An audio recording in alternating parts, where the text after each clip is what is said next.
untuk menghibur hati.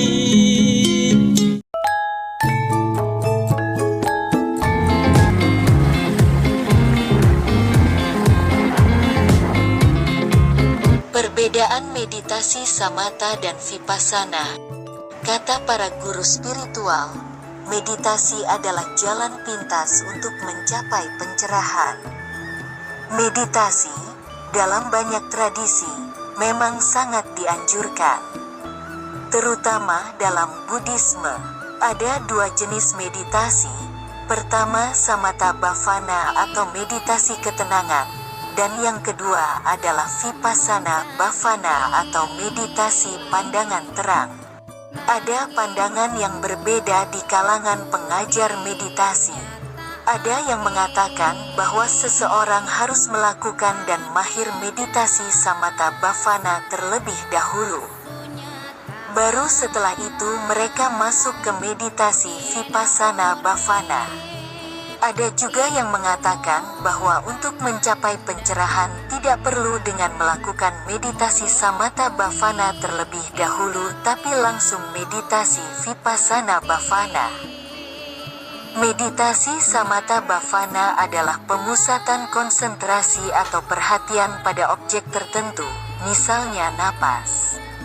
Ada 40 objek yang bisa digunakan untuk meditasi. Napas hanya salah satunya. Tujuan dari meditasi ini adalah untuk melatih pikiran sehingga terkendali dan akhirnya diam dan hening. Saat kondisi pikiran benar-benar terpusat sangat kuat, hening, diam, dan tercerap sepenuhnya pada objek meditasi, maka pada saat itu meditator mencapai kondisi jhana. Sedangkan meditasi vipassana bhavana adalah meditasi perhatian penuh, introspeksi, observasi realitas, kewaspadaan objektif, dan belajar dari pengalaman setiap momen. Inti dari meditasi ini adalah mengamati segala proses mental atau fisik yang paling dominan pada saat sekarang. Dengan kata lain, menyadari, mencatat, ingat ketika lenyap. Video ini tidak dalam posisi untuk mengatakan mana atau siapa yang benar. Apakah perlu samatha dulu baru vipassana, ataukah tidak perlu samatha tapi langsung vipassana?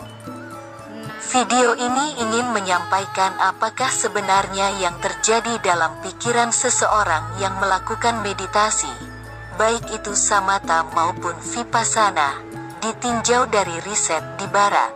Dengan mengukur pola gelombang otak, ada seseorang yang belajar kepada Anna Weiss. Satu hal yang sangat mencerahkan dia adalah saat Anna Weiss berkata, "Meditation is a state of consciousness, a specific brainwave pattern, not a technique," yang artinya, meditasi adalah keadaan kesadaran, pola gelombang otak tertentu, bukan teknik. Anna juga berkata bahwa there is state of consciousness and content of consciousness, artinya, ada keadaan kesadaran dan isi kesadaran. Wow, ini sungguh suatu pencerahan luar biasa. Anna Weiss sampai pada kesimpulan ini setelah mengukur, dengan menggunakan mind mirror, begitu banyak pola gelombang otak orang, termasuk para master dan guru meditasi Zen. Dari pengukuran Anna Weiss didapat satu data yang sangat menarik, yaitu semua master dan guru meditasi itu punya gelombang otak yang sama. Pola ini disebut dengan pola awakened mind, artinya pikiran yang bangun, yang terdiri dari beta, alfa, theta, dan delta dengan komposisi yang pas. Beta di sini adalah low beta dan hanya sedikit saja, karena hanya digunakan untuk menyadari, mengetahui. Mencatat, alfa berfungsi sebagai jembatan yang menghubungkan pikiran sadar dan bawah sadar. Theta adalah pikiran bawah sadar dan delta adalah pikiran nirsadar. Kita tetap membutuhkan beta, walaupun hanya sedikit saja, untuk bisa mengetahui atau menyadari apa yang sedang kita alami. Bila tidak ada beta, maka kita sama sekali tidak akan tahu, tidak ingat yang terjadi, yang dialami saat meditasi. Lalu, apa hubungannya dengan meditasi samatha dan vipassana? Meditasi samatha, bila dilihat dari pola gelombang otak, bertujuan untuk meng-off-kan gelombang beta. Beta adalah gelombang pikiran sadar dengan kisaran frekuensi antara 12 sampai dengan 25 Hz. Gelombang ini aktif bila kita berpikir, memberikan penilaian atau memberikan makna pada sesuatu, mengkritik, membuat daftar, menganalisa, atau berbicara pada diri sendiri. High beta, frekuensinya di atas 25 Hz, berhubungan dengan stres dan kecemasan.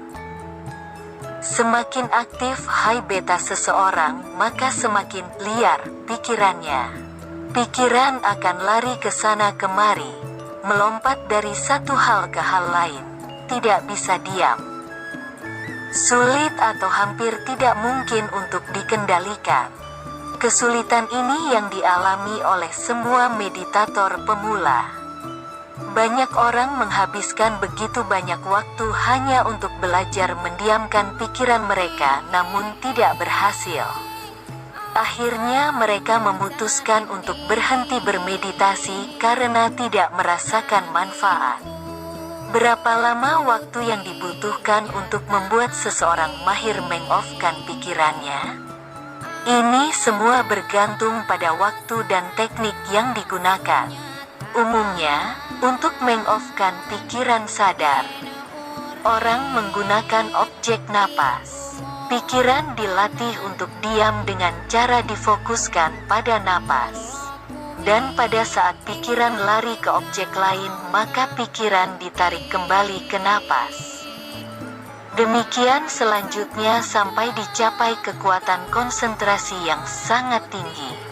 Sulitnya meditator mendiamkan pikirannya, selain karena aktifnya high beta, juga disebabkan tubuh yang tegang. Posisi duduk yang tidak tepat, apalagi kalau sampai melakukan postur full lotus, membuat otot paha dan tubuh menjadi begitu tegang, sehingga tidak mungkin bisa mencapai kondisi pikiran yang rileks. Masih berdasar riset Anawise, untuk bisa merilekskan pikiran, menurunkan beta dengan cepat, bisa dilakukan dengan merilekskan tubuh terlebih dahulu. Ada teknik spesifik yang beliau kembangkan untuk bisa mendiamkan pikiran dalam waktu yang sangat singkat. Saat seseorang telah mampu meng-off-kan pikiran sadarnya, meng-off-kan gelombang beta, maka pada saat itu ia telah masuk ke kondisi meditatif yang sangat dalam. Jadi, meditasi sebenarnya adalah gelombang otak yang terdiri dari alfa, theta, dan atau tanpa delta. Di sini tampak jelas bahwa beta tidak dibutuhkan untuk meditasi. Justru beta perlu dihilangkan. Lalu, apa hubungannya dengan meditasi vipassana? Dari pengalaman pribadi, cukup sulit atau bahkan tidak mungkin bisa melakukan pengamatan pada bentuk-bentuk pikiran, perasaan, atau sensasi fisik yang muncul saat pikiran sadar masih sangat aktif. Apalagi jika yang aktif adalah high beta. Jelas sangat sulit melakukan pengamatan jika piranti yang digunakan untuk melakukan pengamatan, yaitu pikiran sadar, masih sangat aktif dan sibuk sendiri. Yang diamati dalam meditasi vipassana, khususnya pada aspek bentuk-bentuk pikiran dan perasaan yang muncul, sebenarnya berasal dari pikiran bawah sadar dan nirsadar. Dari pikiran bawah sadar biasanya muncul memori atau ingatan mengenai kejadian tertentu, yang berasal dari pengalaman di kehidupan saat ini, dan biasanya berisi muatan emosi dengan intensitas tinggi, baik positif maupun negatif. Jadi, saat memori ini muncul, baik dalam bentuk gambar atau film, maka sebenarnya pada saat yang sama emosi yang berhubungan dengan memori ini juga aktif.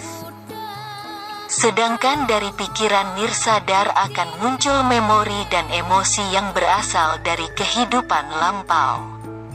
Itulah sebabnya adalah sangat penting bagi seorang meditator untuk tidak masuk ke dalam pengalaman itu. Karena biasanya mengandung emosi yang intens, dan cukup hanya mengetahui, menyadari, mencatat, dan mengingatnya saja ketika lenyap atau hilang. Meditator tidak larut ke dalamnya. Akan sangat riskan bila meditator masuk ke dalam pengalaman itu, terutama jika pengalaman itu mengandung emosi negatif yang intens, misalnya akibat dari trauma masa lalu. Jika sampai terjadi hal ini, maka meditator akan mengalami kembali kejadian atau pengalaman itu. Istilah teknisnya revivification atau kebangkitan, dan akan berdampak negatif pada kondisi mental dan emosinya. Kemampuan untuk bisa menjadi observer dan tidak masuk ke dalam objek yang diamati, hanya bisa dicapai bila pengendalian diri kita baik dan juga pikiran sadar, beta, tidak terlalu aktif dan tidak memberikan penilaian atau penghakiman. Saat kita mampu melihat atau hanya menjadi pengamat, maka kita telah mampu melakukan disosiasi sehingga tidak dipengaruhi emosi yang melekat pada suatu memori. Saat kita mampu tenang, hanya menyadari, mencatat, dan mengingat kejadian atau pengalaman yang muncul, maka kita akan tahu dan sadar bahwa kita bukanlah pengalaman atau emosi kita. Pengalaman atau emosi itu muncul dan tenggelam atau hilang. Dan saat kita memberi jarak atau memisahkan diri dari pengalaman atau emosi itu, maka mereka tidak bisa mempengaruhi diri kita. Banyak yang berpikir, jika tidak ada beta, lalu bagaimana mungkin kita bisa mendapatkan insight atau mengerti? Insight atau kebijaksanaan yang sesungguhnya berasal dari theta atau pikiran bawah sadar. Kedalaman meditasi ditentukan oleh kedalaman theta yang berhasil kita capai. Theta adalah tempat terjadinya koneksi spiritual paling dalam. Saat seseorang berada dalam deep theta, maka ia akan merasakan ketenangan, kedamaian, dan kebahagiaan yang luar biasa. Pikiran bawah sadar mempunyai proses berpikir sendiri yang terpisah dari pikiran sadar. Jadi, saat kita bermeditasi vipassana, saat pikiran sadar yang tidak terlalu aktif, maka informasi atau insight yang berasal dari pikiran bawah sadar akan naik melalui jembatan alfa. Kepikiran sadar beta dan kita menyadari atau tahu dan ingat informasi ini. Jadi, yang dilakukan oleh meditator yang bertahun-tahun melakukan meditasi samatha sebenarnya adalah persiapan untuk awakening atau pencerahan. Para meditator ini biasanya setelah bertahun-tahun berlatih meditasi, berhasil mengembangkan pola gelombang otak awakened mind. Namun meditasi samatha, walaupun telah lama dilakukan, walaupun telah berhasil mencapai pola awakened mind, tidak mampu memfasilitasi pencapaian pencerahan. Mengapa? Karena meditasi samatha sebenarnya adalah cara untuk mencapai kondisi kesadaran, state of consciousness, yang spesifik. Kondisi kesadaran ini selanjutnya perlu ditindaklanjuti dengan melatih meditasi vipassana, karena vipassana sebenarnya adalah content-based meditation atau meditasi berdasarkan isi. Yang dimaksud dengan isi, selain sensasi fisik yang dirasakan, juga adalah konten dari pikiran bawah sadar dalam bentuk-bentuk pikiran dan emosi yang muncul, dirasakan, atau dialami pada saat meditasi berlangsung, pada momen here and now. Contoh yang paling populer adalah koan dalam meditasi Zen. Saat seorang master Zen bertanya pada muridnya, bagaimana bunyinya bila tepuk tangan dilakukan hanya dengan satu tangan? Maka pada saat itu sang master memberikan pertanyaan yang tidak bisa dijawab bila si murid hanya menggunakan pikiran sadar atau beta. Saat berpikir keras untuk menemukan jawabannya, maka pikiran murid yang terlatih akan begitu fokus, dan ini sebenarnya adalah meditasi samatha, akan mendapatkan pemahaman atau pengetahuan yang berasal dari pikiran bawah sadarnya, yang mampu memfasilitasi tercapainya pencerahan. Ini bukan meditasi dengan pikiran kosong. Sebaliknya, ini adalah meditasi dengan konten yang sangat spesifik yang dilakukan oleh praktisi dengan kondisi pikiran yang telah disiapkan dengan sangat baik dan hati-hati sekali. Dengan menggunakan teknik yang spesifik, penonton video, sampai sejauh ini, jika Anda bermeditasi, teknik mana yang akan Anda gunakan? Samatha atau vipassana? Semua dikembalikan pada diri Anda sendiri. Saat bermeditasi, kenalilah diri Anda sendiri. Anda akan tahu apakah Anda akan langsung ke vipassana ataukah perlu melatih samatha terlebih dahulu. Dan yang paling penting adalah Anda perlu belajar di bawah bimbingan seorang guru meditasi yang berpengalaman. Hanya duduk dan memperhatikan napas, memperhatikan pikiran belum tentu bisa disebut meditasi.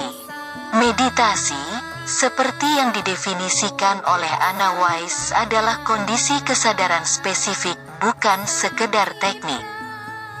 Jika Anda telah melakukan meditasi sekian lama namun belum bisa masuk atau belum bisa mengalami kondisi kesadaran, state of consciousness yang spesifik itu, maka dapat dikatakan meditasi Anda belum berhasil. Anna Weiss pernah membantu seorang kliennya, seorang meditator. Keluhan klien ini adalah walaupun ia telah meditasi samatha selama 12 tahun non-stop, setiap hari 1 jam, ia masih belum bisa masuk ke kondisi meditatif yang dalam. Saat dilihat pola gelombang otaknya dengan menggunakan mind mirror, tampak bahwa selama 12 tahun meditasi klien ini tidak bisa mendiamkan pikirannya. Hal ini tampak dari high beta yang sangat aktif saat ia melakukan meditasi. Dengan teknik yang spesifik, Anna Weiss berhasil membantu klien ini mendiamkan pikirannya sehingga menjadi tenang dan hening dalam waktu yang relatif singkat. Sungguh sayang bila ketekunan selama 12 tahun ini ternyata tidak berbuah hasil seperti yang diinginkan. Selamat bermeditasi. Demikianlah uraian dalam video ini yang membahas mengenai meditasi samatha dan meditasi vipassana menurut sains yang dikemukakan oleh Anna Weiss. Semoga bermanfaat. Sampai jumpa lagi di video lain di channel ini, yang diusahakan berisi pengetahuan yang baik dan info-info yang menarik, atau mungkin ditambah dengan sesuatu yang menghibur. Dengan harapan selain bermanfaat, mudah-mudahan tidak terlalu membosankan untuk ditonton. Anda bisa menemukan channel ini di YouTube dengan nama Hermanu Hadi. Kepada Anda semua yang menonton video ini, disampaikan banyak terima kasih. Semoga Anda sehat, berbahagia, gemar berbuat kebajikan dan bersemangat menjalani hidup dengan hati yang damai. Bye-bye.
berlagu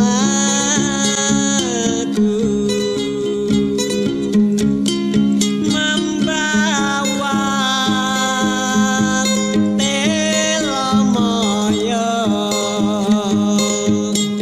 nama lagunya.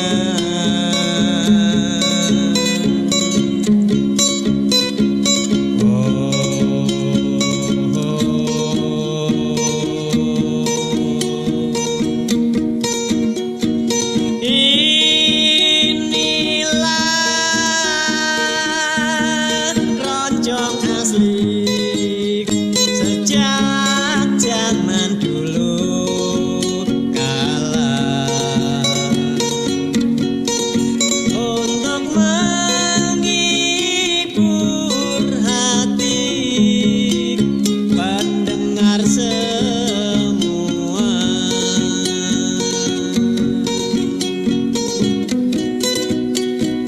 Keroncong telomoyo tetap kan terdengar.